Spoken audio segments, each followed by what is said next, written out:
Hi മച്ചാമാരെ, അപ്പോൾ എൻ്റെ കയ്യിലുള്ളത് റെഡ്മി 9 പവർ എന്ന് പറഞ്ഞ മോഡലാണ്. അപ്പോൾ ഇതിൻ്റെ ബാറ്ററി മാറണം, അതുപോലെ ബോർഡ് ഒന്ന് ക്ലീൻ ചെയ്യണം. ഫസ്റ്റ് സിം ട്രേകളൊക്കെയാണ്. രണ്ട് സിം ഉണ്ടായിരുന്നു മച്ചാനെ. ഓക്കെ, നമ്മൾ സിം ട്രേ ഇളക്കിയിട്ടുണ്ട്. ഇതിൻ്റെ ബാക്ക് പാനൽ എന്ന് പറഞ്ഞാൽ ഒരു കപ്പ് പോലെയാണ്, അതായത് ഫുള്ളായിട്ട് ലോക്കിൻ്റെ അകത്താണ് സെറ്റ് ചെയ്ത് വെച്ചേക്കുന്നത്. ചിലതിൻ്റെ അകത്ത് ബാക്ക് പാനൽ കവർ വരും, ഇത് ബാക്ക് പാനൽ സെറ്റോടെ അങ്ങ് ഇളക്കി മാറ്റാം നമുക്ക്. ഇതാണ് നമുക്ക് ഏറ്റവും എളുപ്പം. ഓക്കെ, അപ്പോൾ ഞാൻ ഒരു പ്ലാസ്റ്റിക് ഷീറ്റ് വെച്ചിട്ടാണ് ഒരു സൈഡിൽ ഇരുന്നും പയ്യെ തിക്കുന്നുണ്ട്. എന്ന് പറഞ്ഞാൽ ഒരു സൈഡിൽ ഒരു മൂലയ്ക്കൊന്ന് നമുക്ക് ഇളകി കിട്ടിക്കഴിഞ്ഞാൽ പിന്നെ നമുക്ക് കറക്കി നഖം വെച്ച് വേണമെങ്കിൽ ഇളക്കിയെടുക്കാവുന്നേ ഉള്ളൂ. നല്ല സ്ട്രോങ് ആയിട്ടുണ്ട് മച്ചാനെ, നല്ല ലോക്കാണ്. അപ്പോൾ ഈ പ്ലാസ്റ്റിക് ഷീറ്റ് കയറിയിട്ട് അത് ഇളകിയിട്ട് തിരിച്ച് അതുപോലെ തന്നെ ലോക്കാവണം. അപ്പോൾ നല്ല പിടുത്തമുണ്ട്. അതുകൊണ്ടോ ഒരു സൈഡിൽ നിന്ന് ഇങ്ങനെ തിക്കി എടുക്കുന്നുണ്ട്. പക്ഷേ തിക്കാനായിട്ട് മൂലയൊക്കെ എന്ന് പറഞ്ഞാൽ ഈ എഡ്ജുകളെന്ന് പറഞ്ഞാൽ നല്ല സ്ട്രോങ് ആയിട്ടുണ്ട്. നല്ല ലോക്കാണ്. പൊതുവേ ഇപ്പം 9 പവർ എന്ന് പറഞ്ഞാൽ 6000 വെച്ച് ബാറ്ററിയാണ്. അപ്പോൾ അതിൻ്റെ ബാക്ക് പാനൽ നോക്കിക്കോണം എത്ര സ്ട്രോങ് ആയിരിക്കുമെന്ന്. നഖം വെച്ചൊന്നും വരത്തില്ല കേട്ടോ. അപ്പോൾ നമ്മുടെ ഓപ്പണർ തന്നെ നമുക്ക് എടുക്കാം. നഖം വെച്ചിട്ടൊന്നും അനങ്ങുന്നില്ല. ഓപ്പണർ വെച്ചിട്ട് പ്ലാസ്റ്റിക് ഓപ്പണറാണ് സ്റ്റാറിൻ്റെ. ഓക്കെ, ഇത് വെച്ചിട്ട് തിക്കാം. ഇത് കൂടുതൽ മുമ്പ് ഇഷ്ടംപോലെ പേര് യൂസ് ചെയ്യുമായിരുന്നു. ഇപ്പോൾ അധികം ഞാൻ കണ്ടിട്ടില്ല ഈ ഒരു ഓപ്പണർ. പക്ഷേ നല്ല ഓപ്പണറാണ് വെച്ചാൽ. ഓപ്പണറിൻ്റെ അകത്ത് ഏറ്റവും ബെസ്റ്റ് എന്ന് പറഞ്ഞാൽ ഈ ഒരു സ്റ്റാർ ഓപ്പണറാണ്. കിടിലം. അപ്പോൾ ഒരു സൈഡിൽ നിന്ന് ഇളക്കി എടുത്തിട്ടുണ്ടാണ്ടേ. ഒരു സൈഡിൽ നിന്ന് ഇളകി കഴിഞ്ഞാൽ വലിയ പാടൊന്നുമില്ല. ഇനി നമുക്ക് ഒരു സൈഡായിട്ട് ഇങ്ങനെ തിക്കി തന്നെ പോകാം. നഖം വെച്ച് പറ്റത്തില്ല, കാരണം എന്ന് പറഞ്ഞാൽ നല്ല പിടിത്തമുണ്ട്, നല്ല ടൈറ്റുണ്ട്. അതുകൊണ്ട് നഖം നടക്കത്തില്ല. പ്ലാസ്റ്റിക് ഷീറ്റ് വെച്ചുകൊണ്ട് തന്നെ ഞാൻ കറക്കി എടുക്കുകയാണ്. അതുകൊണ്ട് ഇതുപോലെ അങ്ങ് കറക്കി എടുക്കുക. അതുപോലെ തന്നെ ഫിംഗർ പ്രിൻറ്റ് സ്ട്രിപ്പുണ്ട്, അത് പ്രത്യേകം ശ്രദ്ധിക്കണം. സൈഡിലാണ് ഫിംഗർ പ്രിൻറ്റ് സ്ട്രിപ്പ് വരുന്നത്. അത് വളരെ സൂക്ഷിച്ച് വേണം ഇളക്കാനായിട്ട് വെച്ചാൽ. ഇതിപ്പോൾ ഒരു സൈഡിൽ നിന്ന് ഇതുവരെ ഇളക്കിയിട്ടില്ല. ഈ സെറ്റ് ഇതുവരെ ഇളക്കിയിട്ടില്ല. ഇളക്കിയ സെറ്റാണെങ്കിൽ, ഇളക്കിയ മൊബൈൽ ആണെങ്കിൽ ഇത്രയും പാടുപെടേണ്ട കാര്യമില്ല. കുറച്ച് സ്മൂത്തായിട്ട് തന്നെ ഇളകി വന്നേനെ. പക്ഷേ ഇതുവരെ ഇളക്കിയിട്ടില്ല സെറ്റ്, അതുകൊണ്ടാണ് ഇത്രയും പിടുത്തം. അതുമില്ലാതെ ഈ ക്യാമറയുടെ ഭാഗത്ത്, ഇപ്പോൾ ഈ 9 പവർ എന്ന് പറഞ്ഞ മോഡലിനകത്ത് ക്യാമറയുടെ ഭാഗത്ത് ആ റൗണ്ടിൽ ഒരു സ്റ്റിക്കറുണ്ട്, ഒരു ഗം സ്റ്റിക്കർ, ഒരു ചെറിയൊരു സ്റ്റിക്കർ. അത് ഈ ബാക്ക് പാനലിൻ്റെ അകത്ത് പിടിച്ചാണ് നിൽക്കുന്നത്, ഒട്ടിയാണ് നിൽക്കുന്നത്. അതുകൊണ്ടാണ് ഈ മുകളിലത്തെ ഭാഗം വരുമ്പം ഇച്ചിരി പിടുത്തം ഉണ്ടാവുന്നത്.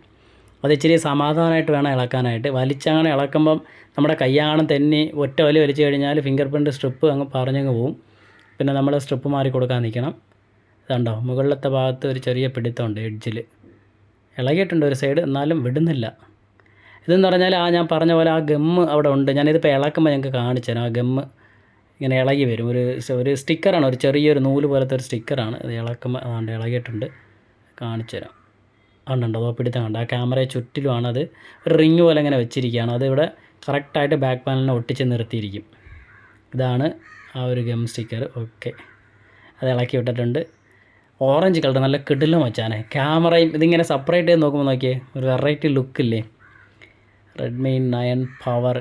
അപ്പോൾ നമ്മൾ അവിടെ നിന്ന് ആ ഗം സ്റ്റിക്കർ ഇളക്കി വിട്ടിട്ടുണ്ട്. അതുപോലെ ഫിംഗർ പ്രിൻറ്റ് സ്ട്രിപ്പ് ഉണ്ടോ, ഞാൻ പറഞ്ഞ പോലെ ശ്രദ്ധിക്കുക. ഫിംഗർ പ്രിൻറ്റ് സ്ട്രിപ്പ് പ്രത്യേകം ശ്രദ്ധിക്കണം.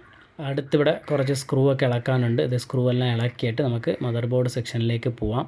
അതുപോലെ തന്നെ കുറച്ച് മച്ചാന്മാർ കമൻറ്റിൽ ചോദിച്ചിട്ടുണ്ടായിരുന്നു എല്ലാ മൊബൈലിൻ്റെയും, അതായത് കീപാഡ് മുതൽ ഇപ്പോൾ ഇറങ്ങുന്ന എല്ലാ മോഡൽസിൻ്റെയും സ്പെയർ ചേഞ്ച് ചെയ്യുന്ന വീഡിയോസ് അപ്ലോഡ് ചെയ്യുമോ എന്ന്. മച്ചാനെ വീഡിയോസ് സ്പെയർ മാറുന്ന വീഡിയോസ് മാത്രമേ അപ്ലോഡ് ചെയ്യുന്നുള്ളൂ, അതും എല്ലാ മോഡൽസും. കാരണം ഇപ്പോൾ ഒരാൾക്ക് ഇപ്പോൾ ഈ ഉദാഹരണത്തിന് ഈ റെഡ്മി 9 പവറിൻ്റെ എങ്ങനെ ഇളക്കണം, എങ്ങനെ ചേഞ്ച് ചെയ്യണം എന്നുള്ളത് അറിയണമെങ്കിൽ വേറൊരാൾക്ക് വേറൊരു മോഡലിൻ്റെ അറിയണം, വേറൊരാൾക്ക് വേറൊരു മോഡലിനാണ്. അപ്പം ഒരുപാട് പേർക്ക് ഇങ്ങനെ എന്താ പറയുക, പല മോഡൽസിൻ്റെ വീഡിയോസ് അറിയണം. അതുപോലെ തന്നെ എല്ലാ മോഡലും അപ്ലോഡ് ചെയ്യും മച്ചാൻ. എല്ലാം കീപാഡ് മുതൽ ഇപ്പോൾ ഇറങ്ങുന്ന എല്ലാ മോഡലും സ്പെയർ ചേഞ്ച് ചെയ്യുന്ന എല്ലാ വീഡിയോസും അപ്ലോഡ് ചെയ്യാം.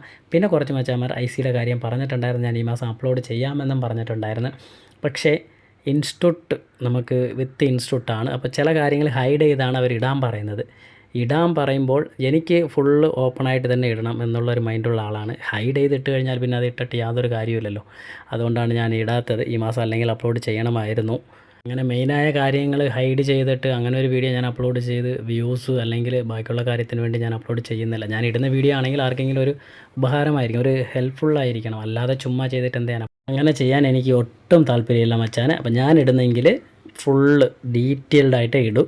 ദൈവം സഹായിച്ച് ഞാൻ സ്വന്തമായിട്ട് ഒരു സർവീസ് സെൻ്റർ ഇടട്ടെ മച്ചാനെ. എല്ലാം ഡീറ്റെയിൽഡായിട്ട് IC വർക്കൊക്കെ അങ്ങ് പക്കായിട്ട് അങ്ങ് ഇട്ട് കൊടുക്കും, പിന്നെ അല്ലാതെ. അപ്പോൾ ഇവിടെ എന്തായാലും നമ്മൾ ഫിംഗർ പ്രിൻറ്റ് സ്ട്രിപ്പ് റിമൂവ് ചെയ്തു, ബാക്ക് പാനലെടുത്ത് മാറ്റിയിട്ടുണ്ട്. അടുത്ത് ബാറ്ററിയുടെ സ്ട്രിപ്പും ഡിസ്പ്ലേയുടെ സ്ട്രിപ്പും റിമൂവ് ചെയ്ത് വിടുക. നെക്സ്റ്റ് നമ്മൾ ബാറ്ററി ഇളക്കാൻ പോവുകയാണ്. ബാറ്ററി ഇളക്കുന്നത് ഒരുപാട് വീഡിയോസ് നമ്മൾ അപ്ലോഡ് ചെയ്തിട്ടുണ്ട് മച്ചാൻ. അതുകൊണ്ട് ഇവിടെ ഞാൻ ആ ഒരു പോർഷൻ കട്ട് ചെയ്യുകയാണ്, ഡയറക്റ്റ് ഇളക്കുന്നതാണ് കാണിക്കുന്നത്. ഞാനിതിൽ നമ്മൾ ഇളക്കുന്ന പോലെ തന്നെ ലിക്വിഡൊക്കെ യൂസ് ചെയ്തിട്ടുണ്ട്. ഗം റിമൂവറൊക്കെ യൂസ് ചെയ്താണ് ഇളക്കുന്നത്. അപ്പോൾ ജസ്റ്റ് ഒന്ന് തിക്കാണ്. ഗം റിമൂവർ യൂസ് ചെയ്ത് ഇളക്കുമ്പോൾ വളരെ സൂക്ഷിച്ച് വേണം ഇളക്കാനായിട്ട്. ഒരുപാട് ഒഴിച്ച് കളയരുത്, ഡിസ്പ്ലേക്കകത്ത് ഇറങ്ങും. അതെല്ലാം ശ്രദ്ധിച്ചോണം. നമ്മൾ ഓൾറെഡി വീഡിയോ അപ്ലോഡ് ചെയ്തിട്ടുണ്ട്. അറിയാത്ത മച്ചാന്മാർ അത് നോക്കുക, അത് കണ്ട് മനസ്സിലാക്കിക്കൊള്ളുക. അപ്പോൾ ഇവിടെ ദാണ്ടേ ഈ കവറും കൂടി ഇളക്കി മാറ്റുകയാണ്. അതുപോലെ തന്നെ ഈ ബ്ലാക്ക് ഗം സ്റ്റിക്കർ ഒരുപാട് പേര് അങ്ങനെ തന്നെ വയ്ക്കും. പക്ഷേ ഞാനിവിടെ വയ്ക്കാറില്ല മച്ചാനെ, ഞാനത് ഇളക്കി കളയും. കാരണം എന്ന് പറഞ്ഞാൽ ഈ ഗം സ്റ്റിക്കർ എന്ന് പറഞ്ഞാൽ ഭയങ്കര പവറാണ്. ഇതിൻ്റെ പുറത്ത് ബാറ്ററി വെച്ച് കഴിഞ്ഞാൽ രണ്ടാമത് ഇളക്കുമ്പം ഇച്ചിരി പാട് തന്നെയാണ്, ഇച്ചിരി നല്ല ഒരുപാട് പാട് തന്നെയാണ്. അതുകൊണ്ട് ഞാനത് ഇളക്കി മാറ്റും. ഇളക്കി മാറ്റിയിട്ട് ഡബിൾ സൈഡ് ടേപ്പ് മാത്രം രണ്ടെണ്ണം അങ്ങോട്ടും ഇങ്ങോട്ടും വയ്ക്കും. ഇതിപ്പോൾ ഇളക്കി മാറ്റുകയാണ്. പക്ഷേ ഒരുപാട് പേര് ഇത് അങ്ങനെ തന്നെ വയ്ക്കും. അങ്ങനെ വെച്ചിട്ട് ഇതിൻ്റെ പുറത്ത് ഡയറക്റ്റ് ബാറ്ററി വയ്ക്കും. അങ്ങനെ വെച്ച് കഴിഞ്ഞാൽ തിരിച്ച് ഈ ബാറ്ററി ഇളക്കാൻ നേരത്ത് ഭയങ്കര പാടാണ്. ഞാൻ ഓൾറെഡി അനുഭവിച്ചിട്ടുണ്ട്, അതുകൊണ്ടാണ് ഞാനിത് വയ്ക്കാത്തത്. പക്ഷേ എല്ലാവരും വയ്ക്കുന്നുണ്ട്, തെറ്റൊന്നുമില്ല. പക്ഷേ ഇളക്കാൻ ഇച്ചിരി പാടാണ്. ഓക്കെ മച്ചാൻ, അപ്പോൾ ഗം സ്റ്റിക്കർ ഇളക്കി മാറ്റിയിട്ടുണ്ട്. ഇതാണ് നമ്മുടെ 6000 mAh ബാറ്ററി. അപ്പം ബാറ്ററി എടുത്ത് മാറ്റി വെച്ചു. ഇനി ഈ CC ബോർഡ് ഒന്ന് ക്ലീൻ ചെയ്യണമായിരുന്നു. അപ്പോൾ നമ്മൾ താഴത്തെ CC ബോർഡും കൂടി ഒന്ന് ഇളക്കാം. അടിഭാഗത്ത് ഡൈനിങ് ടേബിളിൽ വെച്ചപ്പം ചെറുതായിട്ട് വെള്ളം കയറിയെന്നാണ് കസ്റ്റമർ പറഞ്ഞത്. അന്നേരം ഒന്നും അറിഞ്ഞില്ല. പക്ഷേ ചില സമയത്ത് അടിഭാഗത്ത് നിന്ന് ചെറുതായിട്ട് ഹീറ്റ് ആവുന്നുണ്ടെന്നും പറഞ്ഞായിരുന്നു. അപ്പോൾ എന്തായാലും നമുക്കൊന്ന് സർവീസ് ചെയ്തേക്കാം.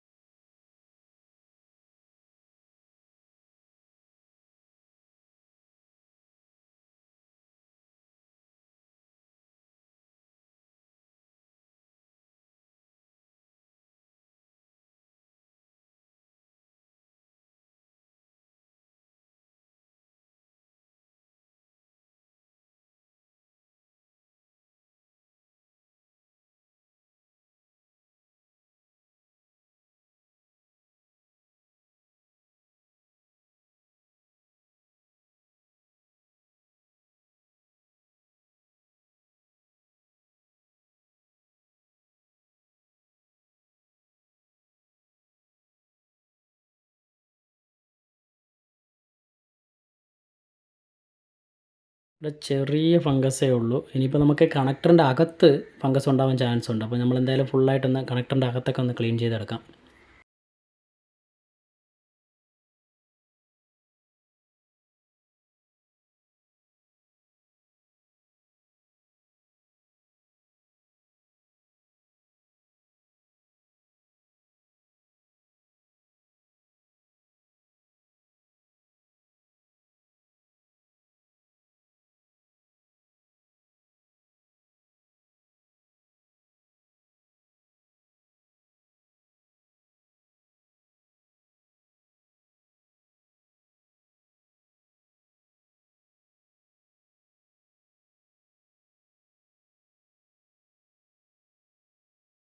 ഇതിൻ്റെ അകത്ത് ചെറുതായിട്ട് അവിടെ കണ്ട ലെഗിൻ്റെ ഭാഗത്തൊക്കെ ചെറിയൊരു ഫംഗസ് ഉണ്ട്. ഓക്കെ, അപ്പോൾ അതൊന്ന് ക്ലീൻ ചെയ്യാം.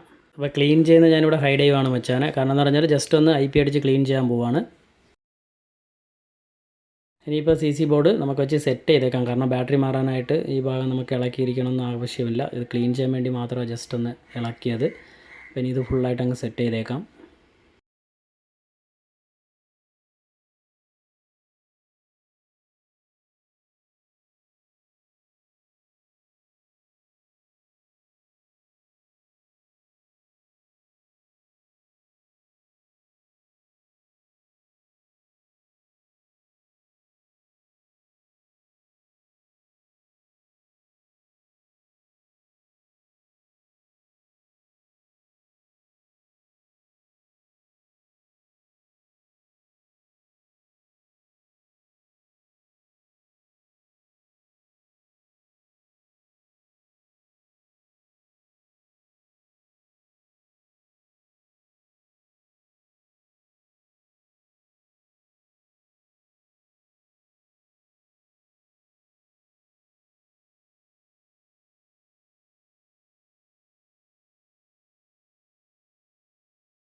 ഓക്കെ, അപ്പോൾ നമ്മൾ CC ബോർഡ് സെറ്റ് ചെയ്ത് കഴിഞ്ഞു. ഇനി നമുക്ക് ബാറ്ററി മാറിയാൽ മതി. ബാറ്ററി മാറുന്നതിന് മുമ്പേ ഡബിൾ സൈഡ് സ്റ്റിക്കർ ഞാൻ രണ്ടെണ്ണം അപ്പുറത്ത് ഒട്ടിക്കാൻ പോവാണ്.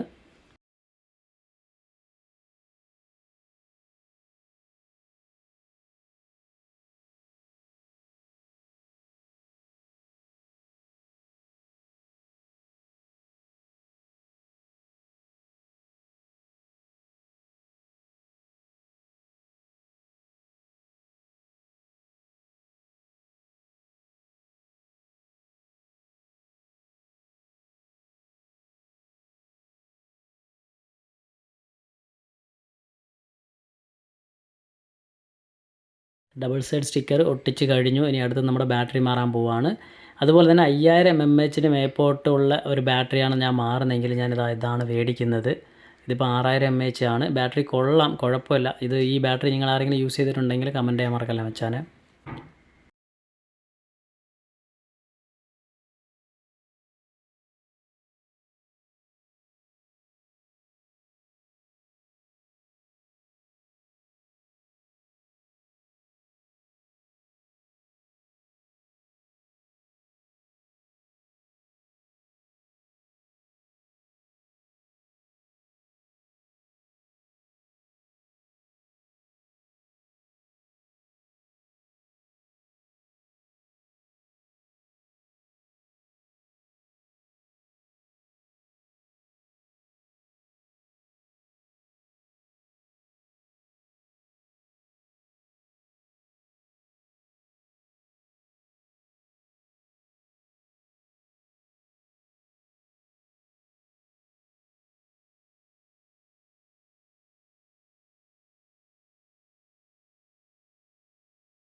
ഓക്കെ, ബാറ്ററി സെറ്റ് ചെയ്തു. ഇനി ഒന്ന് ഓൺ ചെയ്ത് നോക്കണം. ഓൺ ചെയ്തിട്ട് ചാർജർ കുത്തി ചാർജ് കയറുന്നതൊക്കെ ചെക്ക് ചെയ്യണം. അതുപോലെ ഡിസ്ചാർജിങ് ചെക്ക് ചെയ്യണം. ഇതെല്ലാം ചെക്ക് ചെയ്തിട്ട് കസ്റ്റമറിന് കൊടുക്കാൻ പറ്റത്തുള്ളൂ. പക്ഷേ ഈ ബാറ്ററിയിൽ എനിക്ക് അങ്ങനെ ഒരു ഇഷ്യൂ വന്നിട്ടില്ല ഇതുവരെ. ഞാൻ ഡയറക്റ്റ് തന്നെ സെറ്റ് ചെയ്ത് കൊടുക്കാം. ചില ബാറ്ററീസ് ഞാൻ ഇതെല്ലാം ഫുള്ള് ചെക്ക് ചെയ്യാറുണ്ട്.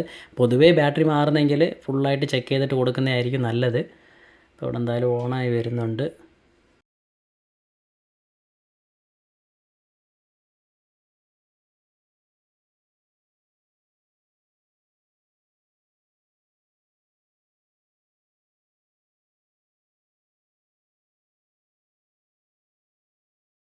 ഓക്കെ, അപ്പോൾ മൊബൈൽ ഓണായി വന്നിട്ടുണ്ട്. സെൻസർ ബോർഡ് ലൂസായിരിക്കുന്നതുകൊണ്ട് സെൻസർ മറയുന്നതാണ്. അത് നമുക്ക് സെറ്റ് ചെയ്യുമ്പോൾ ക്ലിയർ ആവും. എന്തായാലും അപ്പോൾ ഞാൻ മൊബൈൽ സ്വിച്ച് ഓഫ് ആണ്. സ്വിച്ച് ഓഫ് ചെയ്തിട്ട് ഫുള്ള് സെറ്റ് ചെയ്ത് മാറ്റാൻ പോവാണ്. ബാറ്ററി നല്ല ബാറ്ററി ആണെന്നുണ്ട് ഉറപ്പുണ്ടെങ്കിൽ മാത്രം നിങ്ങൾ ഉടനെ തന്നെ സെറ്റ് ചെയ്ത് കൊടുക്കുക. ചില ബാറ്ററി എന്ന് പറഞ്ഞാൽ ഫേക്ക് ചാർജ് ആയിക്കൊണ്ടിരിക്കും. അത് അനുഭവം ഉണ്ട്, അതുകൊണ്ടാണ് പറയുന്നത്. നിങ്ങൾ ബാറ്ററി മാറുമ്പം മാക്സിമം ചാർജ് കുത്തിയിട്ട് ഫുള്ളാവുന്നുണ്ടോ എന്ന് ചെക്ക് ചെയ്യുക. അതുപോലെ ഡിസ്ചാർജ് ചെക്ക് ചെയ്യുക. അത് കഴിഞ്ഞിട്ട് നിങ്ങൾ കസ്റ്റമറെ കൊടുക്കുക. കാരണം ചില ലോക്കൽ ബാറ്ററീസ് ഇടുമ്പം ഫേക്ക് ചാർജ് കയറിക്കൊണ്ടേയിരിക്കും. അതായത് ഇപ്പോൾ നമ്മൾ 50ലാണ് ബാറ്ററി മേടിച്ചപ്പോൾ 50 ഉള്ളതെന്നുണ്ടെങ്കിൽ ചാർജ് കുത്തി കഴിഞ്ഞാൽ ഡിസ്ചാർജ് ആയിക്കൊണ്ടിരിക്കും. ഇല്ലെങ്കിൽ 50ക്ക് മുകളിൽ 2% കയറും, അത് കഴിഞ്ഞ് കയറില്ല. അങ്ങനെയൊക്കെ ഇഷ്യൂസ് വരുന്നുണ്ട്. അതുകൊണ്ട് നിങ്ങൾക്ക് അത്ര ഉറപ്പുള്ള ബാറ്ററി ആണെങ്കിൽ മാത്രമേ വാങ്ങിച്ചിടുക. പൊതുവേ ഈ 5000 mAh അതായത് mAh കൂടുതലുള്ള ബാറ്ററീസൊക്കെ മേടിക്കുമ്പോൾ ഇച്ചിരി നല്ല ബാറ്ററി തന്നെ വാങ്ങിച്ചിടുക. അതുപോലെ തന്നെ ഇനിയും ചില ബാറ്ററി ഇട്ട് കഴിഞ്ഞാൽ മൊബൈൽ നമ്മൾ ചാർജ് കുത്തിയിടുന്ന സമയത്തായിക്കോട്ടെ അല്ലെങ്കിൽ യൂസ് ചെയ്യാൻ നേരത്ത് ഹീറ്റ് കൂടുതൽ വരുന്നുണ്ട്. അത് ചില ബാറ്ററിയുടെ ഇഷ്യൂ കൊണ്ടാണ് വരുന്നത്. അതായത് ബാറ്ററി മാറുന്നതിന് മുന്നേ വരെ ഒരു കുഴപ്പം ഉണ്ടാവില്ല. ബാറ്ററി മാറിക്കഴിഞ്ഞാൽ ഓവർ ഹീറ്റ് ആവുക, ഏതെങ്കിലും ആപ്ലിക്കേഷൻസ് എടുക്കുമ്പം ഓവർ ഹീറ്റ് എന്ന് പറഞ്ഞ് കട്ട് ഓഫ് ആവുക, അങ്ങനെയൊക്കെ ഒരുപാട് ഇഷ്യൂസ് റെഡ്മി ഫോണിനാണ് അധികം വരുന്നത്. ഇതിന് മുമ്പും വന്നിട്ടുണ്ട്. ഇപ്പോഴും ചില മൊബൈൽസിൽ നമ്മൾ ബാറ്ററി ചേഞ്ച് ചെയ്യാൻ നേരത്ത് ആ ഇഷ്യൂ വരുന്നുണ്ട്. നമ്മൾ ബാറ്ററി മാറി ചെക്ക് ചെയ്ത് കൊടുക്കുമ്പം ആ ഇഷ്യൂ അല്ല, പക്ഷേ കസ്റ്റമർ കൊണ്ടുപോയിട്ട് യൂസ് ചെയ്തുകൊണ്ടിരിക്കുമ്പം ഈ ഇഷ്യൂസൊക്കെ വരുന്നുണ്ടെന്നാണ് പറയുന്നത്. ഇതിന് മുമ്പ് ഇതുപോലെ വന്നിട്ടില്ല. ഈ ബാറ്ററി മാറിയ ശേഷമാണ് ഈ കംപ്ലയിൻറ്റ് വരുന്നത്. ചില മോഡൽസിൻ്റെ ബാറ്ററിയൊക്കെ ഞാൻ മാറുമ്പം കസ്റ്റമർ പറഞ്ഞിട്ടുണ്ട്. അതുകൊണ്ടാണ് ഞാൻ നിങ്ങളടുത്ത് പറയുന്നത്. നിങ്ങൾ ബാറ്ററി മാറുമ്പോൾ മാക്സിമം ചെക്ക് ചെയ്യുക. നല്ല രീതിയിൽ ചെക്ക് ചെയ്തിട്ട് അതിന് ശേഷം സെറ്റ് ചെയ്ത് കൊടുക്കുക. അപ്പോൾ നമ്മളിവിടെ എന്തായാലും സ്ക്രൂ എല്ലാം ഒന്ന് ഇടുകയാണ്.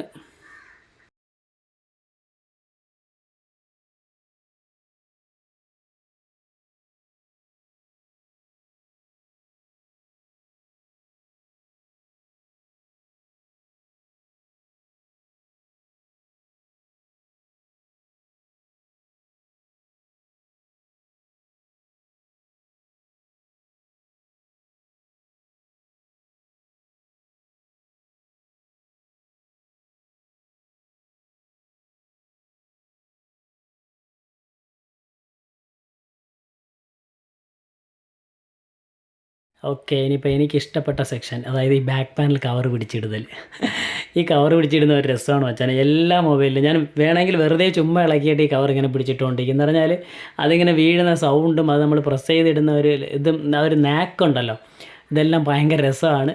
രസമൊന്നുമല്ല, അതൊരു ഫീലാണ്. എന്താ പറയുക, ഒരു പ്രത്യേകതരം ഒരു സുഖമാണ്. ഓക്കെ മച്ചാനെ, അപ്പോൾ നമ്മളിവിടെ സിമ്മും കൂടി ഇട്ട് സിമ്മും കൂടി ഇട്ടിട്ട് സെറ്റ് ഓണാക്കി. ഞാൻ എന്തായാലും കസ്റ്റമർ വരാൻ ഇച്ചിരി താമസം എടുക്കും. അപ്പോൾ അതുവരെ ഞാൻ ചാർജ് ഫുള്ളാക്കിയതിന് ശേഷം ഒന്ന് ഡിസ്ചാർജും കൂടി ഒന്ന് ചെക്ക് ചെയ്തിട്ട് കൊടുക്കുന്നുള്ളൂ. കാരണം കസ്റ്റമർ അടുത്തുണ്ടെങ്കിൽ പെട്ടെന്ന് കൊടുത്തേനെ. എനിക്ക് ഉറപ്പുള്ള ഒരു കംപ്ലയിൻ്റ് ഒന്നും വരത്തില്ല എന്നുള്ളൊരു ഉറപ്പുള്ളൊരു ബാറ്ററിയാണ്. എന്നാലും കസ്റ്റമർ വരാൻ സമയമെടുക്കും. അതുകൊണ്ട് ഞാൻ ഒന്നും കൂടി ബാറ്ററി ചാർജ് കയറുന്ന ടൈം, അതുപോലെ ഡിസ്ചാർജിങ് എല്ലാം ചെക്ക് ചെയ്യണം. ഓവർ ഹീറ്റ് വരുന്നുണ്ടോ, എന്തെങ്കിലും ഇഷ്യൂസോ എല്ലാം കാണിക്കുന്നുണ്ടോ എന്ന് ഫുള്ള് ചെക്ക് ചെയ്തിട്ട് കസ്റ്റമറെ കൊടുക്കൂ. അപ്പോൾ ഞാൻ ചാർജർ കണക്ട് ചെയ്തിട്ടുണ്ട്. എന്തായാലും ചാർജ് കയറട്ടെ മച്ചാനെ. അതുപോലെ തന്നെ കുറേ പേര് പറഞ്ഞിട്ടുണ്ടായിരുന്നു ഡിസ്പ്ലേക്ക് ജനുവരി മുതൽ വാറൻറ്റി ഇല്ല എന്നുള്ളൊരു കാര്യം പറഞ്ഞിട്ടുണ്ടായിരുന്നു. മച്ചാൻ അങ്ങനെയൊന്നുമില്ല, വാറൻറ്റി ഉണ്ട്. ഇപ്പോഴും ഡിസ്പ്ലേ നിങ്ങളുടെ ഭാഗത്തൊന്നും വാറൻറ്റി തരുന്നില്ലെന്നുണ്ടെങ്കിൽ അവരുടെ അടുത്ത് ചോദിക്കുക. കാരണം ഞങ്ങളുടെ ഇവിടെയൊക്കെ വാറൻറ്റി ഉണ്ട് ഡിസ്പ്ലേക്ക്. 45 ഡേയ്സ് റീപ്ലേസ് വാറൻറ്റിയാണ്.